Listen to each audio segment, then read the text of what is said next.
Hello and welcome to carnewscafe.com. This is Aaron Turpin, Senior Editor. Today we want to talk about the Elio Motors three-wheeled car. Elio unveiled the new version of their high-efficiency three-wheeled tandem two-seater last month as an 84 miles per gallon prototype. The company has also introduced its suppliers to the endeavor and plans to raise funding to open a shuttered General Motors plant in Louisiana in order to build this car. The car will be about 95% American-sourced in parts and labor, which would make it one of the most American-made of all vehicles on the road.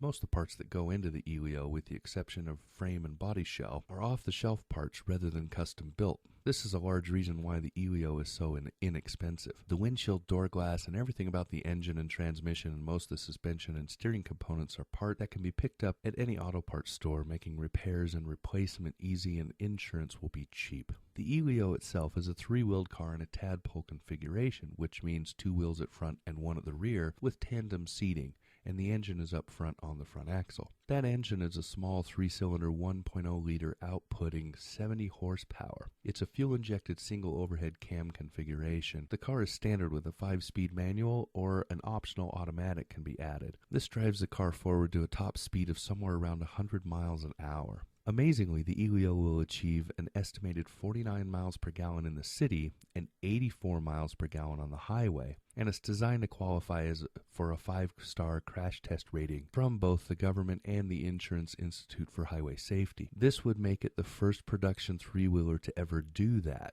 Normally, three-wheeled cars are considered motorcycles and are exempt from crash tests. The Elio has a safety management system with 3 airbags, a reinforced roll cage frame, anti-lock brakes, and crush zones that are 50% larger than its nearest counterpart. The company wants to get that 5-star rating because it will be a key part of the marketing for this car to get people to stop thinking about the fact that it only has 3 wheels. The major downer with the Elio, though, is that it's not in production and it won't be until next year according to the company's plans.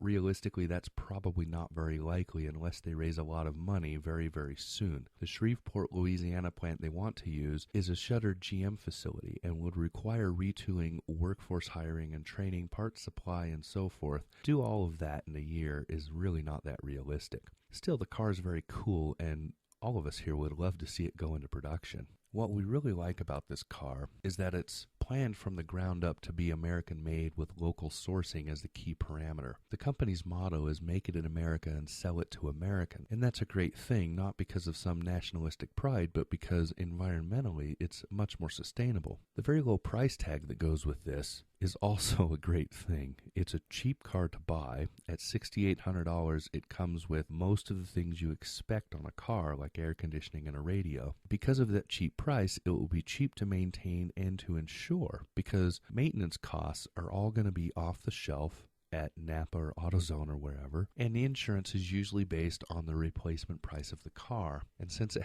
will have a 5-star crash test rating, insurers will accept it. Three-wheelers don't generally tend to sell well, and historically have been only marginally successful. Elio has an advantage, though, because it's a well-understood paradigm with a gas engine and the safety rating, and that will be a plus in sales. We believe it's likely that Elio plans to take this car, use it as their platform to get started, and then go on to standard 4-wheel configurations as a car company. That would make sense and would explain why they're in such a hurry to get this going. Thanks for listening to carnewscafe.com.